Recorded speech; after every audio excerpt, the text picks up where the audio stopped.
Hello, good morning, welcome back to my channel. আশা করি তোমরা সবাই ভালো আছো, আমিও ভালো আছি। তো আজকে একটা ঝকঝকে দিন শুরু হয়ে গেছে, আমি আমার ঝকঝকে ব্লগও শুরু করে দিলাম। দেখো এখন সকাল 8:20 মতো হয়েছে। তো আজকে ব্লগটা আমি এখন থেকেই স্টার্ট করছি। আজকে সারাদিন যা কিছু করবো অবশ্যই তোমাদের সাথে শেয়ার করবো। তো চলো, তার আগে তোমাদের দেখিয়ে দিই আমার মেয়ে কালকে ক্রিসমাস ট্রিটা সাজিয়েছে।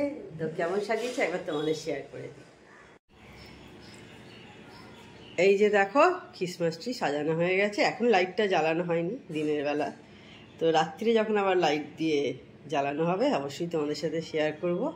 কালকে আমার মেয়ে সাজিয়েছে, আর এই যে দরজাতে একটা এরকম স্টার লাগিয়ে দিয়েছে।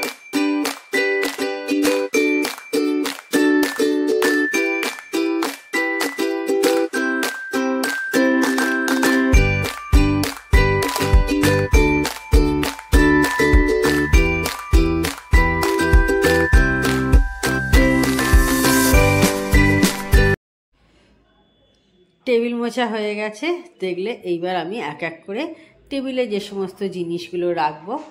আর ক্যাসারোল আমার আগেই মাজা হয়ে গেছে, মাজা হয়ে গিয়ে আমি এবার এইগুলো সমস্ত টেবিলে এক এক করে রেখে দিচ্ছি। আগেই টেবিলটা মুছে নিলাম। টেবিল না মুছে আমি এগুলো রাখি না। থালা, এই যে দেখছো থালাগুলো রাখছি, সমস্ত ভাত খাবারের থালা, জল খাবারের থালা, সমস্ত কিছু আমি এক এক করে নিয়ে গিয়ে এইবার টেবিলে রেখে দিচ্ছি। কারণ টেবিলেই খাবো, তো সেই কারণে আমি টেবিলে এনে সব রেখে দিই। এবার আমি ঠাকুরের বাসনটা মাজতে চলে এসেছি। আজকে বৃহস্পতিবার, আর বাসন মাজতে মাজতে ঠাকুরের আমি আমার সুন্দর সুন্দর কয়েকটা বন্ধুর নাম তোমাদের আজ জানাতে চাই, যারা প্রথম থেকে আমার হাত শক্ত করে ধরে রেখেছে। প্রথমেই যার নাম বলবো সে হচ্ছে নিতুর কাহিনীর নিতু। নিতু প্রথম থেকেই আমার হাত খুব শক্ত করে ধরে রেখেছে। আজ হয়তো ও ভিডিও আমার দেখতে পারে না, ওরও অনেক সমস্যা আছে, তো আমার তার জন্য ওর প্রতি কোনো ক্ষোভ নেই। আমি কিন্তু প্রথমেই ওর নামটা বললাম। তারপরেই হচ্ছে যার নাম বলতে হয়, মধুমিতা দাম এন্টারটেনমেন্ট, সোমা লাইফস্টাইল, অর্পিতা সন্তোষ ব্লগ, তনুজা ব্লগ। তোমরা সকলেই সকলকে চেনো, কিন্তু কম বেশি সকলে আমরা চিনি। তারপরেই হচ্ছে রাখি ব্লগ চ্যানেল। রাখি খুব পরিশ্রম করে কিন্তু ভিডিও বানায়, বিভিন্ন জায়গায় ঘুরে ঘুরে ওকে ভিডিও বানাতে হয়, কিন্তু ও এক জায়গায় দাঁড়িয়ে তো ভিডিও করে না, খুব পরিশ্রম করে। মৌমিতা লাইফস্টাইলের মৌমিতা, সকলেই চেনো, খুব ভালো মেয়ে, healthy and tasty food and more.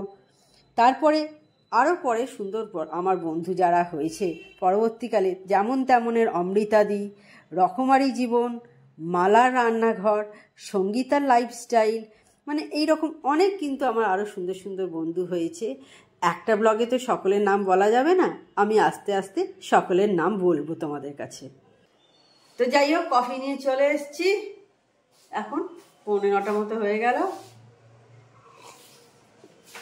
আমার মেয়ের স্নান ছাড়া হয়ে গেছে, গুড গার্ল। এবার ওর টিফিন মানে হচ্ছে ফল কেটে দেয়া, এইটুকুই নিয়ে যায়। আজকে আরো তাড়াতাড়ি বেরোবে, আরো আগে ট্রেন ধরবে, 9:40 ট্রেন ধরবে, আর ফিরবে তো সেই 5টার এরকম। ফিরে আর চা খায় না, চা বল, এসে আর ভাত খায় না, ওই পাউরুটি খেয়ে নেয়।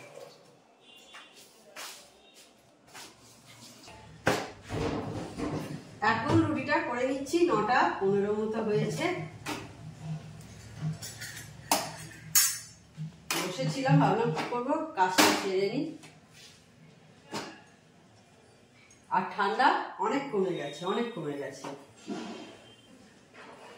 কি একটা নিম্নচাপ না ঘূর্ণবর্তা কি একটা এসছে, বাবা, যার জন্যে অনেক ঠান্ডা কমে গেছে, সেরকম ঠান্ডাই নেই আমাদের বাড়িতে। কিন্তু আমাদের এখনো পর্যন্ত সেইভাবে কম্বল আমরা কেউ ইউজ করছি না। আমার মেয়ে 2 দিন নিয়েছিল, কালকে আর নেয়নি কম্বল মানে যে পাতলা কম্বলগুলো হয় না, ওই যেগুলো জ্যাকেট ফ্যাকেট তৈরি হয় ওই রকম আর কি। তো যাই হোক, মানে আমাদের এখনো সেইভাবে কম্বল ইউজ হয়নি। আমি আর ওর বাবা তো এখনো কম্বল নিইনি। মেয়ে 2 দিন একদিন নিয়েছিল, ব্যাস।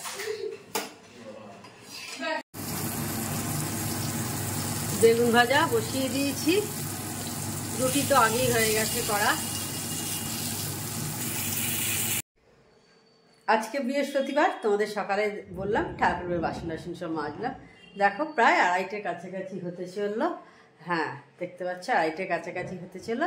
তো ঝর্ণাদি রান্না করে দিয়ে চলে গেছে, এই যে দেখতে পাচ্ছ। আজকে আমাদের দুপুরের কি লাঞ্চে মেনু হয়েছে একবার তোমাদের দেখিয়ে দিই। দেখো হাঁড়িতে ভাত আছে, আর হয়েছে আমাদের বাঁধাকপির তরকারি হয়েছে। দুজনকার, মেয়ে তো ভাত খাবে না, মেয়ে পড়তে গেছে। কড়াইশুঁটি দিয়ে আলু দিয়ে হয়েছে বাঁধাকপি। এখানে মাছের ঝাল আছে দুজনকার, মেয়ে খাবে না সেই জন্য দুজনের শুধু স্যালাডের মধ্যে আছে শসা। আর ওইদিকে চাটনি আছে, এই টিফিন কৌটোয় আছে হচ্ছে, এই টিফিন কৌটোটায় পাঁপড় আছে, এইটায় আছে হচ্ছে চাটনি। আর মেয়ের জন্যে ডিম সেদ্ধ করা আছে, ও এসে ডিম সেদ্ধ খাবে। এই দেখো আমাদের সন্ধ্যাবেলা এইরকম লাগছে দেখতে ক্রিসমাস ট্রিটা। লাইটটা অফ করে দিয়েছে, আরো ভালো লাগছে দেখতে। দেখো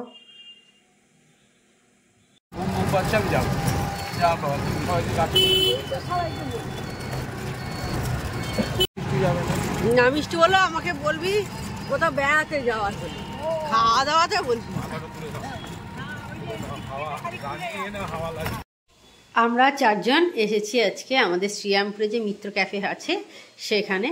তো আমার মেয়েই ঠিক করলো যাবে বলে, তো ও তো যে পড়তে গেছিলো, তারপরে হঠাৎ করে বললো না আমার যেতে ইচ্ছা করছে না, তোমরা ঘুরে এসো। তো সেই জন্য আমরাই চলে এলাম। বলা হয়ে গেছে সবাইকে, সবাই রেডিও হয়ে গেছে, আর তখন আর বলা যায় কি না যাব না। তো সেই কারণে মিত্র ক্যাফেতে চলে এলাম আমরা 4 জনে মিলে। মানে যে মইতে তুললো আবার সেই ফেলে দেওয়ার চেষ্টা করছিল, কিন্তু আমরা নিজেদের সামলে নিয়েছি। আর ভেতরে ডেকোরেশনটা তোমাদের দেখাচ্ছি, দেখো কি সুন্দর লাগছে না। পুরনো যে কলকাতার সমস্ত সেইগুলো সব পেন্টিং করা আছে এখানে। দেখো এইরকম পুরনো আমলের জানলা, হাতে টানা যে রিক্সা ছিল সেই সমস্ত সব এরমভাবে ডেকোরেশন করেছে। এর আগেও একবার এসেছিলাম মেয়েকে নিয়ে, তখন ভালো হলো। অনেক দিন পর আমি আমার হাজব্যান্ডের সাথে শ্রীরামপুরে কোনো ক্যাফেতে এলাম, নাহলে সচরাচর ওর সাথে আসা হয় না। কিন্তু আমরা অর্ডার করেছিলাম 2 প্লেট ফিশ ফিঙ্গার। ফিশ ফিঙ্গারটা দারুণ ছিল বলে পরে আর একটা নিয়েছিলাম, নাহলে আগে একটাই নিয়েছিলাম, পরে আর একটা অর্ডার করেছিলাম। আর নিয়েছিলাম হচ্ছে চিকেন ললিপপ। চিকেন ললিপপের থেকেও কিন্তু ফিশ ফিঙ্গারটা বেশি ভালো ছিল, সেই জন্যেই লোভে পড়ে ওটা আর একটা অর্ডার দিয়েছিলাম। আর সঙ্গে নেওয়া হয়েছিল কফি, তো সেটা আর আমার তোমাদের সাথে শেয়ার করা হয়নি। কিন্তু এইদিকে পেন্টিংটা দেখো খুব সুন্দর। পুরনো যে কলকাতার সমস্ত ঐতিহ্যবাহী জায়গা সেগুলো আছে, হাওড়া ব্রিজ, ভিক্টোরিয়া, দক্ষিণেশ্বর মন্দির, হাতে টানা গাড়ি, ট্রাম, হলুদ ট্যাক্সি, সেন্ট ক্যাথিড্রাল, সমস্ত কিছু আছে। এই দেখো আমাদের শ্রীরামপুরে 25শে ডিসেম্বর উপলক্ষে এইভাবে সাজিয়েছে, দেখতে পাচ্ছ?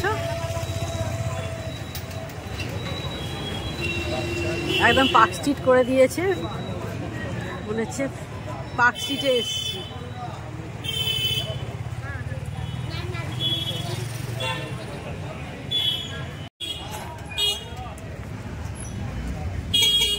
দেখতে পাচ্ছ সামনে খুব সুন্দর করে সাজিয়েছে।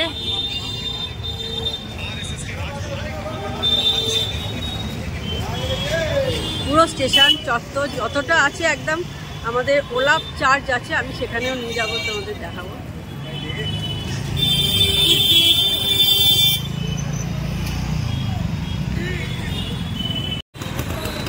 দেখো পুরো এনএস এভিনিউ জুড়ে হয়েছে এইরকম।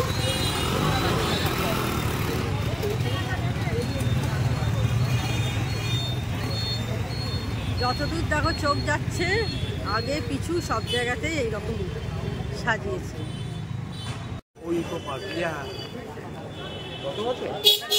এই যে এইবার 1 জানুয়ারি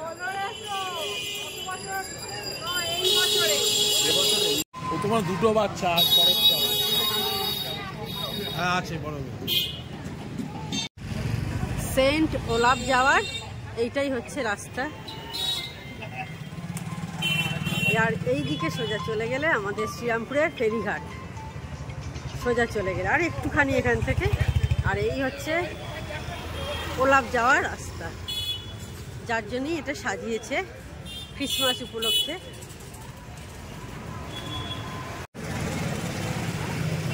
এই এসে গেলাম আমরা প্রায় ওলাভের সামনে।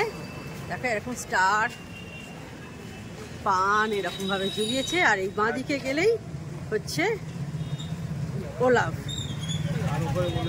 এই দেখো এইদিকে দেখো কত লাইট দিয়ে সাজিয়েছে। এই জায়গাটা একেবারেই অন্ধকার মতো থাকে, কিন্তু 25শে ডিসেম্বর উপলক্ষেই কিন্তু এত সাজিয়েছে আর এত লোকও যাচ্ছে, নইলে কিন্তু অন্য সময় এখানটা পুরো ফাঁকা থাকে। দেখো বেশ সুন্দর করে সাজিয়েছে, দেখো গেট মতো করেছে কেমন, দেখো খুব সুন্দর গেট করেছে। আর এই হচ্ছে সেন্ট ওলাভ, আমাদের শ্রীরামপুরের সেন্ট ওলাভ চার্চ। এই সেন্ট ওলাভ চার্চ।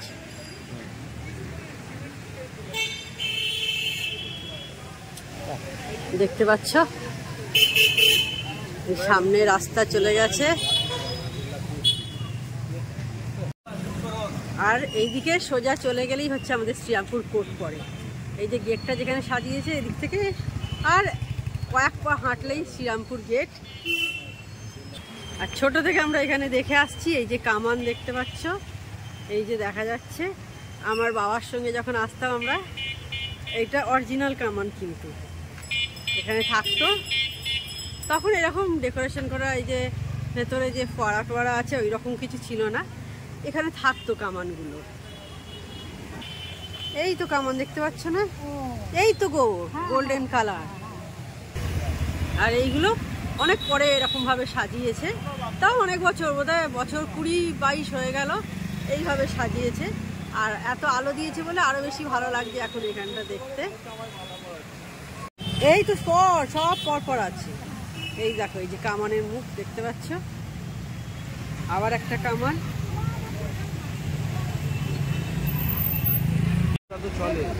এই দেখো সেন্ট ওলাভ চার্চ দেখতে পাচ্ছ, এইরকম গেট করেছে। হ্যাঁ ক্রিসমাসে হতো। হ্যাঁ আমাদের ছোটবেলায় পাওয়া যেত। হ্যাঁ হ্যাঁ এখন হতোই না তো, অনেক বছর বন্ধ হয়ে গেছিল। সামনেও দেখো এইরকম পুরো সাজিয়েছে। হ্যাঁ ওই না মানে চার্চের সামনের দিকটা আর কি। আর এখান থেকে একটুখানি হেঁটে গেলেই হচ্ছে আমাদের এখানে, যারা আসো তারা জানো এখানে হচ্ছে কোর্ট, শ্রীরামপুর কোর্ট। একটুখানি হেঁটে গেল। হ্যাঁ এই হচ্ছে কোর্টের মাঠ। এই যে গাছ দেখতে পাচ্ছ, এই হচ্ছে এই যে পেছন দিয়ে, এইটাই হচ্ছে কোর্টের মাঠ। অনেকেই আমাদের যারা এইসব চত্বরে থাকো তারা জানো শ্রীরামপুর কোর্ট। ক্যাফেতে খাওয়া হলো, আবার এখানে ঘোরাও হলো। ভেবেইছিলাম যখন এখানে আসছি তখন একদম এটা ঘুরে যাব, কারণ ওই লাগোয়াই তো সেই কারণে। আর NS এভিনিউ থেকেই পুরো সাজিয়েছে, ক্যাফে যেখানে গেছিলাম মিষ্ট ক্যাফে ওখান থেকেই পুরো সাজিয়েছে। তো সেই কারণে একদম এখানে ঘুরে তারপর চলে যাচ্ছি, বাড়ি যাব এবার। একদম আমাদের সামনেই, বেশি দূরও নয় আমাদের বাড়ি থেকে এটা। আর এখন এখানে পুরো জমজমাট, নইলে এই এরিয়াটা পুরো ফাঁকা থাকে রাত্রির কোনো, যাকে বলে এক ঢিলে দু পাখি মারা আমাদের হয়ে গেল। ঘোরাও হলো এটা, আবার ক্যাফেতে খাওয়াও হলো, কি তাই না? বাড়িতে এসে গেছি, এখন এসে এবার চা বসিয়েছি। ও বললো একটু চা খাবে। এসে গেছি মিনিট 15 হয়ে গেল এসে গেছি। এসে সমস্ত বাসন টাসনগুলো সব ক্লিন করলাম।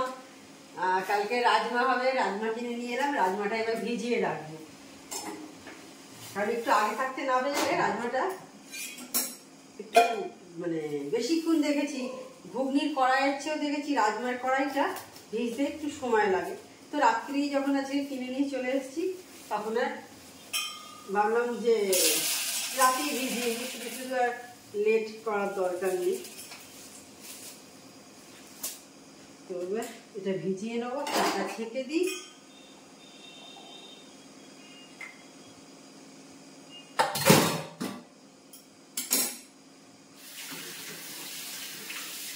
চা দিয়ে দিই। আর বাড়িতে এসে যাওয়া মানে দেখবে কাজ শুরু হয়ে যায়। এবার এই জল টলগুলো ভরবো। দেখো এই যে বোতলগুলো সব রাখা আছে, জলগুলো সব ভরে নেবো। এখন প্রায় 9:10 হয়ে গেল।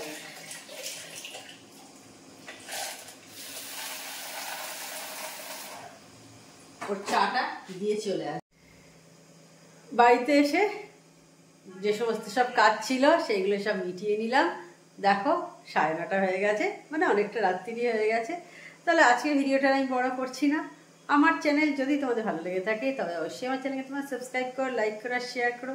আর যেসব বন্ধুরা এখনো পর্যন্ত আমার চ্যানেলকে সাবস্ক্রাইব করোনি তারা চটপট আমার চ্যানেলকে সাবস্ক্রাইব করে দিও। Tata, good night, sweet dream.